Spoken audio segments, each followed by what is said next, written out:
नमस्कार दोस्तों, कैसे हैं आप सभी। उम्मीद करता हूं आप सभी अच्छे होंगे, स्वस्थ होंगे, घर पे होंगे और मेरा वीडियो लेक्चर देख रहे हैं। वीडियो लेक्चर मेरा अच्छा लगे या बुरा लगे कमेंट में जरूर लिखें। बुराई लिखेंगे तो, कमियां लिखेंगे तो अच्छा लगेगा। क्या मुझे सुधार करना है, सजेशन जरूर लिखें। चलिए, पिछले लेक्चर में हम लोग विद्युत आवेशन की विधियां पढ़े थे। पार्ट फर्स्ट करके मैंने उसमें हेडिंग दिया हुआ है, विद्युत आवेशन की विधियां part first, methods of electric charging. इसमें हम लोग 3 विधियां पढ़े थे, घर्षण द्वारा आवेशन, चार्जिंग बाय फ्रिक्शन, चालन द्वारा आवेशन, charging by conduction, and third था प्रेरण द्वारा आवेशन, चार्जिंग बाय इंडक्शन। प्रेरण द्वारा आवेशन में क्या था, देखिए हम लोग यहां पर एक चालक लिए थे, ऋणावेशित चालक, और यहां पर एक था उदासीन चालक। ऐसा था। मैं जो एग्जांपल दिया था, मैं जो फिगर डील किया था, वो आप लोगों के नोट्स से अपोजिट था, उल्टा था। मतलब नोट्स में ये वाला जो आवेशित चालक है ये प्लस लिया गया है, और हमने जो लिया था पिछले लेक्चर में वो माइनस था। तो माइनस वाला तो आप लोग समझ गए, वही कंसेप्ट है, माइनस के साथ कीजिए या प्लस के साथ कीजिए। तो माइनस वाला भी कंसेप्ट वही है, प्लस वाला भी कंसेप्ट वही रहेगा, कंसेप्ट में कोई गड़बड़ी नहीं है। चलिए इसको हम लोग प्लस लेंगे इसको, तो ये इस चालक को हम लोग अपने नोट्स में इसको ए नाम दिए हैं। नोट्स में जो है इसका नाम ए दिया गया है, इसका कोई नाम नहीं है नोट्स में। तो ये प्लस है तो इस साइड में माइनस माइनस आ जाएंगे और इस साइड में प्लस प्लस, ऐसा। यानी कि ये प्लस है तो माइनस को आकर्षित करेगा, तो इस तरफ माइनस, इस तरफ प्लस। ये हमारा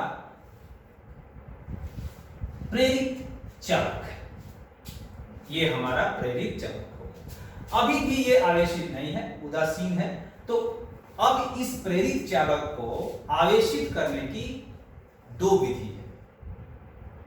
विधि फर्स्ट में हम लोगों को क्या करना होता है कि इसको अर्थिंग कर देना होता है। ये जो उदासीन चालक है इसको हम लोग अर्थिंग कर देंगे। अर्थिंग करने से क्या होता है कि अर्थ का पोटेंशियल 0 होने की वजह से, अर्थ का विभव 0 होने की वजह से ये साइड भी 0 हो जाता है। यानी इस साइड का पोटेंशियल विभव भी 0 हो जाता है। 0 होने का मतलब है कि अब इलेक्ट्रॉन अर्थ से फ्लो करेंगे चालक की तरफ। जब हम लोग इसको माइनस लिए थे तो इलेक्ट्रॉन चालक से अर्थ की तरफ फ्लो कर रहे थे। अब कैसे फ्लो करेंगे, चालक से, अर्थ से चालक की ओर इलेक्ट्रॉन फ्लो करेंगे। डायरेक्शन रिवर्स हो जाएगा, अर्थ से चालक की ओर इलेक्ट्रॉन मूव करेंगे। तो जब ये मूव करेंगे इलेक्ट्रॉन इस तरफ से फ्लो करेंगे, तो ये इनको जो है क्या कर देंगे, न्यूट्रलाइज कर देंगे। ये वाला साइड हो गया न्यूट्रलाइज। तो फाइनली हम लोग क्या करेंगे, फाइनली कि ये अर्थिंग भी हटा देंगे, रिमूव कर देंगे अर्थिंग को, और ये जो आवेशित चालक है इसको भी रिमूव कर देंगे, हटा देंगे। तो हमारे पास जो चालक बनेगा, जो उदासीन चालक है, अब आवेशित हो जाएगा। कैसा, ऋणावेशित हो जाएगा। मतलब ये प्लस है तो ये माइनस, ये माइनस है तो ये प्लस, ऐसा होता है चार्जिंग। ये विधि फर्स्ट था। सेकंड विधि में हम लोग क्या किए थे, सेकंड विधि में क्या था कि ये तो हमारा जो है प्रेरित चालक है, यहां धनावेशित चालक लेंगे तो इस साइड में माइनस और इस साइड में प्लस आ जाएंगे। तो एक तो विधि है कि इसको अर्थिंग कर दीजिए, दूसरा विधि है कि इसको किसी उदासीन चालक से जोड़ दीजिए, यानी कि दूसरा उदासीन चालक है जिसका नाम हम लोग दिए हैं बी। तो क्या होगा कि अब इलेक्ट्रॉन इसमें से फ्लो करना शुरू कर देंगे, इस बी चालक से ए चालक की ओर इलेक्ट्रॉन फ्लो करना शुरू कर देंगे। तो जब इलेक्ट्रॉन इस बी चालक से ए की ओर जाएंगे, यानी कि ए में जाएंगे, तो ये वाला साइड न्यूट्रलाइज हो जाएगा, यानी कि इलेक्ट्रॉन माइनस और ये प्लस एक दूसरे को क्या कर देंगे, न्यूट्रलाइज कर देंगे। तो फाइनली हमारे पास क्या होगा कि हम इस वायर को कट कर देंगे और इस चालक को हटा देंगे। तो ये जो दोनों चालक बनेंगे हमारे पास, ये जो दोनों चालक बन रहे हैं, ये हो गया ए और ये हो गया ए चालक। देखिए ये प्लस तो न्यूट्रलाइज हो गया, इसका मतलब क्या बच गया, खाली माइनस। तो ए वाला जो है वो माइनस हो जाएगा, और ये जो बी है इसमें से क्या निकल रहे हैं, इलेक्ट्रॉन। इलेक्ट्रॉन का जब त्याग होता है, तो मैंने आप लोगों को पहले ही बताया था कि जब इलेक्ट्रॉन का त्याग होता है तो चालक क्या हो जाता है, धनावेशित। तो ए चालक ऋणावेशित हो जाएगा और बी जो चालक है ये वाला, ये हो जाएगा धनावेशित। हमारा जो मेन चालक था वो था ए, हमारा जो मेन चालक था वो था ए, ये बन गया माइनस। देखिए ये प्लस तो ये माइनस। नोट्स में आप लोगों के ये वाला चालक नहीं बना हुआ है, प्रिंटिंग मिस्टेक छूट गया है, ये केवल बनाया गया है, ये भी आप लोग नोट्स में बना लीजिएगा। ए चालक जो है वो होगा ऋणावेशित और ये होगा धनावेशित। देखिए ये प्लस तो ये क्या हो जाएगा माइनस, ये माइनस तो ये क्या हो जाएगा प्लस।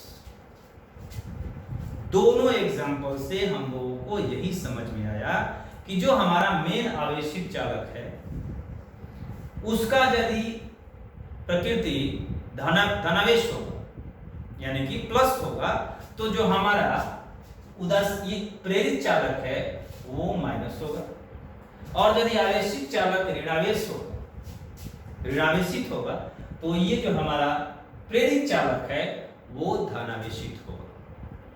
ये ऋण तो ये धन, ये धन तो ये ऋण। ये होता है हमारा प्रेरण द्वारा आवेशन। चलिए दोस्तों, आवेशन की अगली विधि पढ़ते हैं। अगली विधि है प्रकाश वैद्युत प्रभाव द्वारा आवेशन। देखिए किसी भी वस्तु के आवेशन का मेन कंसेप्ट, बेसिक कंसेप्ट है इलेक्ट्रॉनों का त्याग या इलेक्ट्रॉनों का ग्रहण। यदि कोई वस्तु इलेक्ट्रॉनों को ग्रहण करता है तो वो ऋणावेशित हो जाएगा, और त्याग करेगा तो वो धनावेशित। अब ये त्याग और ग्रहण यही मेन कंसेप्ट है। जितनी विधियां हम लोग पढ़ रहे हैं उसमें हम लोग यही करा रहे हैं, या तो त्याग करा रहे हैं या ग्रहण करवा रहे हैं।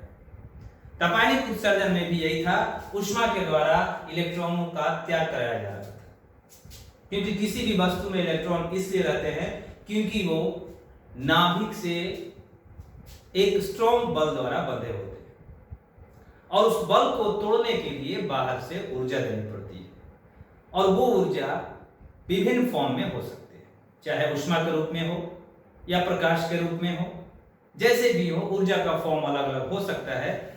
तो हम लोग पहले, इसके पहले जो पढ़े थे वो था तापायनिक उत्सर्जन।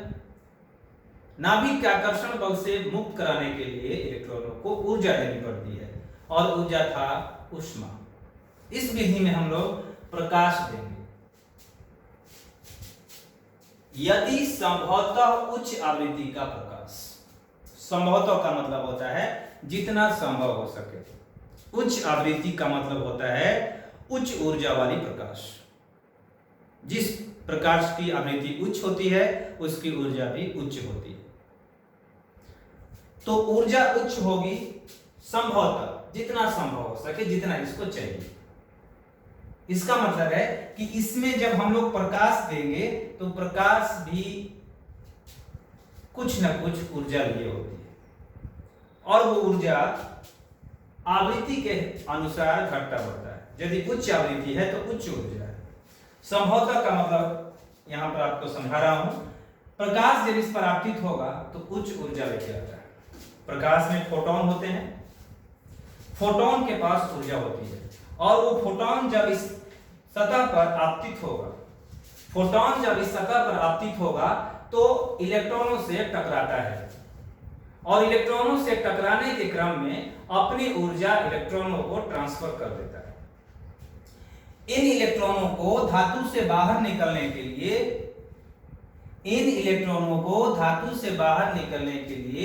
एक मिनिमम एनर्जी की आवश्यकता होती है, न्यूनतम ऊर्जा की आवश्यकता होती है और यदि उस न्यूनतम ऊर्जा से अधिक ऊर्जा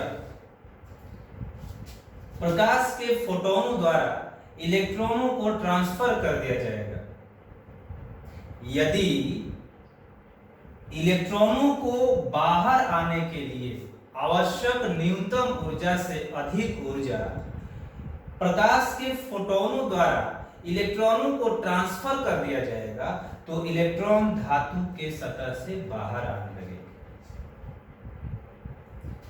इस घटना को हम लोग प्रकाश वैद्युत प्रभाव कहते हैं। मतलब यदि किसी धातु के सतह पर उच्च आवृत्ति का, संभवतः उच्च आवृत्ति का प्रकाश आपतित करें और धातु के सतह से इलेक्ट्रॉनों का उत्सर्जन होने लगे तो इस घटना को हम लोग प्रकाश वैद्युत प्रभाव कहते हैं, फोटो इलेक्ट्रिक इफेक्ट। इलेक्ट्रॉनों का त्याग होने से, इलेक्ट्रॉन जब धातु के सतह से बाहर आएंगे तो धातु जो है वो आयनीकृत हो जाएगा और वो आयनीकृत होगा धनावेश, यानी कि उसका जो आवेश बनेगा वो धनावेश बनेगा। क्यों? क्योंकि इलेक्ट्रॉनों का त्याग हुआ है। इस प्रकार प्रकाश वैद्युत प्रभाव के द्वारा ये चालक जो है, ये धातु जो है वो धनावेशित हो जाएगा। ये पूरा प्रोसेस है प्रकाश वैद्युत प्रभाव का, प्रकाश वैद्युत प्रभाव द्वारा आवेश।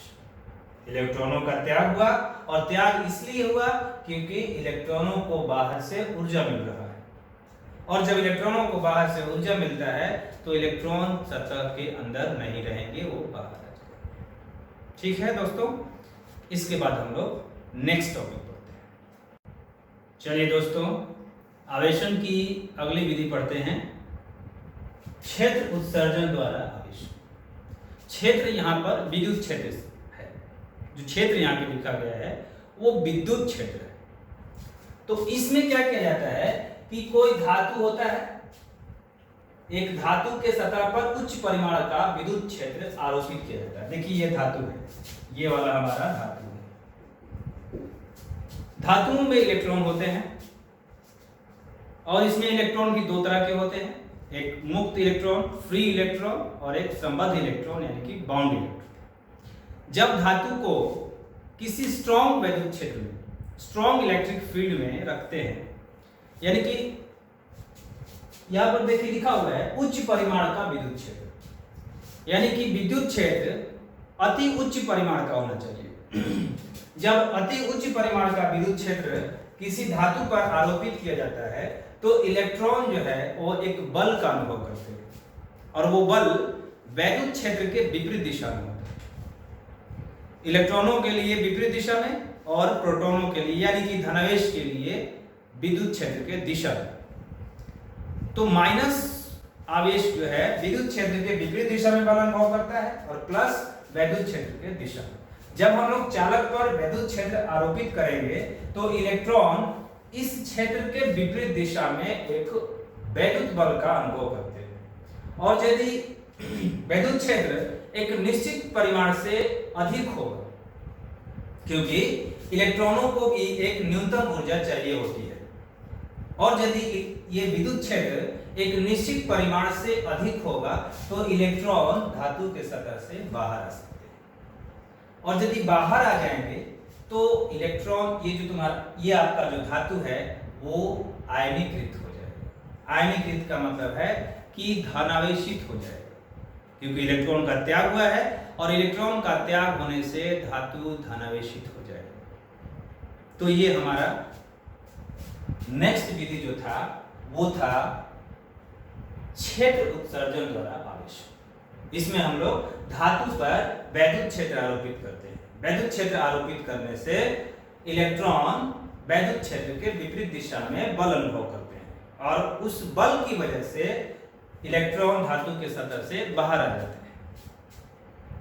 इस प्रकार इलेक्ट्रॉन के बाहर आने से धातु जो है वो धनावेशित हो जाता है। ठीक है दोस्तों।